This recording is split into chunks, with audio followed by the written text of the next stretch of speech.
Bonjour à tous. Donc, dans cette vidéo, nous allons essentiellement faire des tests d'hypothèse sur une moyenne avec la loi Student. En tant que tel, c'est les mêmes étapes de tests d'hypothèse. C'est plutôt seulement qu'on va faire un rappel sur la loi Student et un exemple dans lequel on doit l'utiliser pour faire un test d'hypothèse. Donc, essentiellement, au départ, c'est surtout un petit rappel. Donc, ce qu'on doit se souvenir, qu'on avait déjà fait pour l'estimation par intervalle de confiance, c'est que pour une loi student, les conditions d'application qui s'appliquent, c'est en fait si on a des petits échantillons à la base, donc si on a n plus petit que 30, eh bien, ça va nous prendre deux autres conditions aussi. Si le x est distribué normalement, donc la population est distribuée normalement, donc la variable qui est étudiée, et que le sigma est inconnu. Donc, si on ignore le sigma, à ce moment-là, entre autres, on va prendre le S, donc l'écart type de l'échantillon, comme remplaçant. Et ce qu'on se rend compte finalement, c'est qu'en faisant on pourrait dire sa cote Z, donc le x bar moins mu sur le sigma x bar, ben, ça va nous suivre une loi student avec un degré de liberté. Donc, degré de liberté, c'est un paramètre de la loi student qui va tout simplement être égal à n-1. Donc, la taille de l'échantillon moins 1 et ça donne le degré de liberté. Et à ce moment-là, on aura seulement à utiliser la table de la loi Student avec éventuellement le seuil de signification et on va pouvoir l'utiliser sans problème. Donc, ça ici, je vais quand même le sauter, mais vous pouvez le lire et vous pouvez revenir à ce qu'on avait déjà fait pour l'estimation par intervalle de confiance. Donc, je vais sauter cette partie-là, mais je vous suggère de le relire et de retourner voir qu'est-ce qu'on avait déjà dit au sujet. Donc, c'est surtout un petit rappel.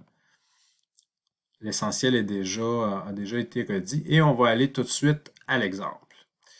Donc, l'exemple qui est juste ici. Donc, nous allons commencer par lire l'exemple. On peut lire sur l'emballage d'un certain médicament contre le paludisme que chaque comprimé renferme 250 mg de mefloquine. 16 comprimés sont choisis au hasard, puis analysés. Ils contiennent en moyenne 254 mg de mefloquine avec un écart type de 7 mg. Remarquez ici que les informations qu'on vient juste de donner, c'est vraiment pour l'échantillon de 16 comprimés. Donc, je continue. En supposant que la quantité de mefloquine par comprimé est distribuée normalement, donc c'est mentionné ici, peut-on conclure que le médicament est conforme aux spécifications au niveau de signification de 1%? Et voilà. Parfait. Donc maintenant, on va essayer de décortiquer tout ça pour effectuer les 6 étapes du test d'hypothèse. Désolé. Donc, première étape, la formulation des hypothèses. Donc, notre statu quo, je l'ai indiqué ici, là, c'est vraiment la donnée un peu plus officielle qui nous est donnée. Donc, c'est-à-dire l'emballage qui nous dit que chaque comprimé renferme 250 mg. Donc, ça, c'est notre H0. Okay, c'est là où est-ce qu'on a une égalité. Donc, le mu, la moyenne de quantité de médicaments de mefloquine qu'il y a par comprimé est de 250 mg. Donc, ça, c'est notre H0. Notre H1. Donc, ici, on veut simplement savoir si on veut pouvoir conclure que l'indication est conforme aux spécifications. Donc, on nous indique pas si on cherche à savoir si c'est inférieur ou supérieur. Il n'y a aucun côté qui est priorisé. Donc, ici, on a vraiment un test qui va être bilatéral. Donc, les deux côtés à la fois. Et on veut juste savoir si c'est conforme, oui ou non. Donc, à ce moment-là, on a vraiment un test qui est bilatéral. On va mettre un égal pas au niveau du H1. Donc, la formulation des hypothèses, elle est terminée. Donc, on sait qu'on a un test bilatéral. Parfait, on va passer à la deuxième étape. La deuxième étape, on va savoir quelle loi de probabilité va pouvoir s'appliquer dans notre contexte. Dans notre contexte, la première chose qui nous frappe, c'est qu'on a un tout petit échantillon. Okay, donc, on a seulement 16 comprimés. Je viens juste de l'entourer. Donc, notre n est égal à 16.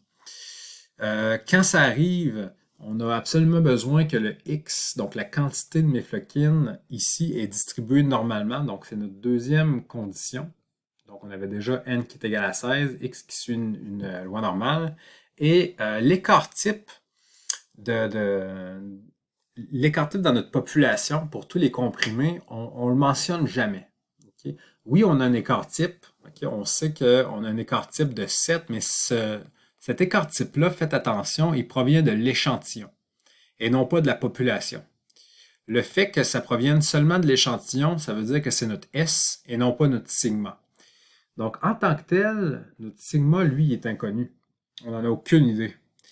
Donc, dans ce contexte-là, ce ne sera pas le théorème central limite qui va s'appliquer, mais plutôt la loi Student. C'est super important de comprendre cette partie-là.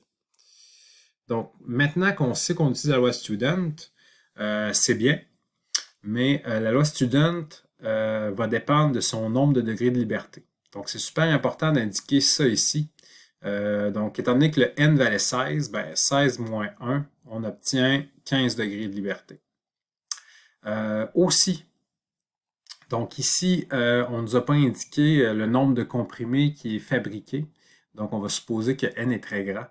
Et à ce moment-là, on peut négliger, on va laisser tomber le facteur de correction. Ce qui veut dire que pour le sigma x bar, ça va tout simplement être cette formule-ci.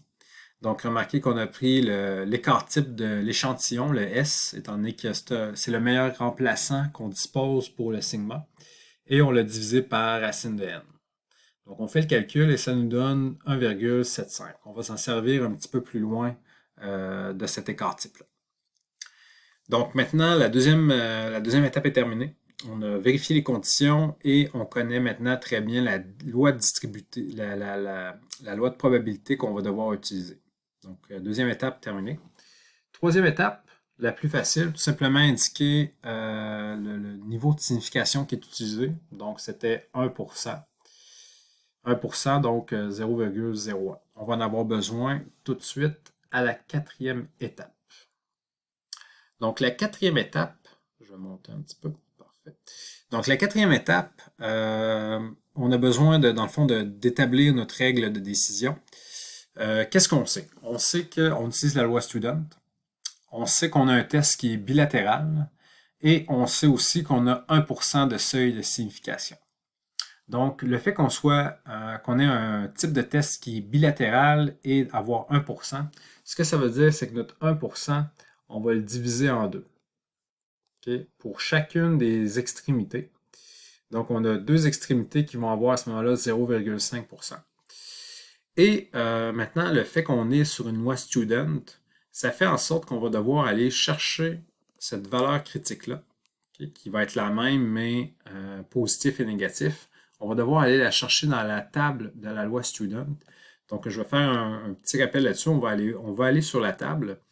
Donc, remarquez qu'on a 0,5%, ça va donner 0,005.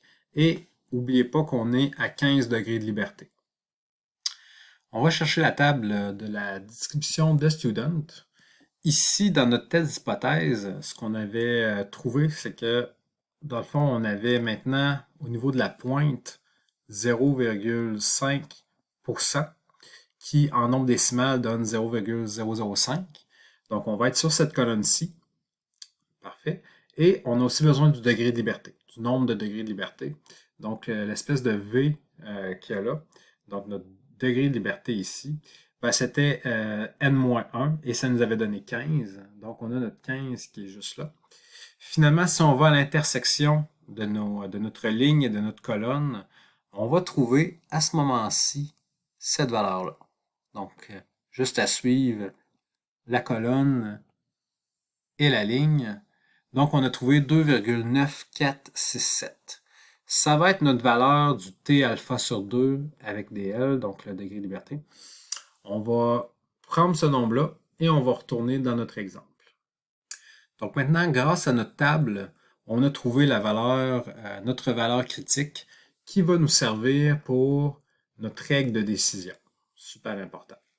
Donc maintenant, ce qu'on sait, c'est qu'on va rejeter H0 si on obtient un échantillon qui un coup on fait sa cote Z, le T échantillonnal, si on déborde, donc si on n'appartient pas à l'intervalle. Donc si jamais notre T échantillonnal aboutit dans une de nos deux extrémités, dépasser la valeur de 2,947, on va devoir rejeter la valeur de H0. Ça va vouloir dire que le H0 paraît très peu probable. Donc maintenant qu'on a établi une règle de décision, on est rendu à l'étape 5. Étape 5, on avait une moyenne d'échantillonnal de 254 mg de mefloquine. Si je fais sa cote Z, mais qu'on va appeler la variable T, malgré tout, mais c'est quand même le même principe que la cote Z, donc on fait le 254 moins le 250 divisé par la moyenne, divisé par l'écart type, désolé, le 1,75. Donc on fait le même calcul de la cote Z, c'est juste qu'on va quand même utiliser la lettre T pour signifier qu'on est quand même dans la loi Student. Quand vous faites les calculs, vous allez obtenir 2,28. Parfait. Donc maintenant qu'on a 2,28, on va appliquer la règle de décision dans la conclusion. Donc dans la dernière étape, ici, un niveau de signification de 1%. Donc on rappelle toujours le niveau de signification dans la conclusion. On ne rejette pas H0 car le T échantillonnal qui donnait 2,28 appartient à l'intervalle. Donc le 2,28, si vous observez bien, il est situé dans l'intervalle de non-rejet. Donc on ne rejetait pas H0. Et dans le contexte, ce que ça signifie, c'est que le médicament est malgré tout conforme aux spécifications. Même si dans votre échantillon, d'ailleurs c'est un très petit échantillon de seulement 16 de taille d'échantillon, donc même si dans la moyenne échantillonnelle était légèrement supérieure à 250, on va quand même, on n'a pas assez d'informations pour aller jusqu'à rejeter H0. Donc, notre conclusion, c'est que le médicament est conforme aux spécifications, donc on a accepté en quelque sorte le H0.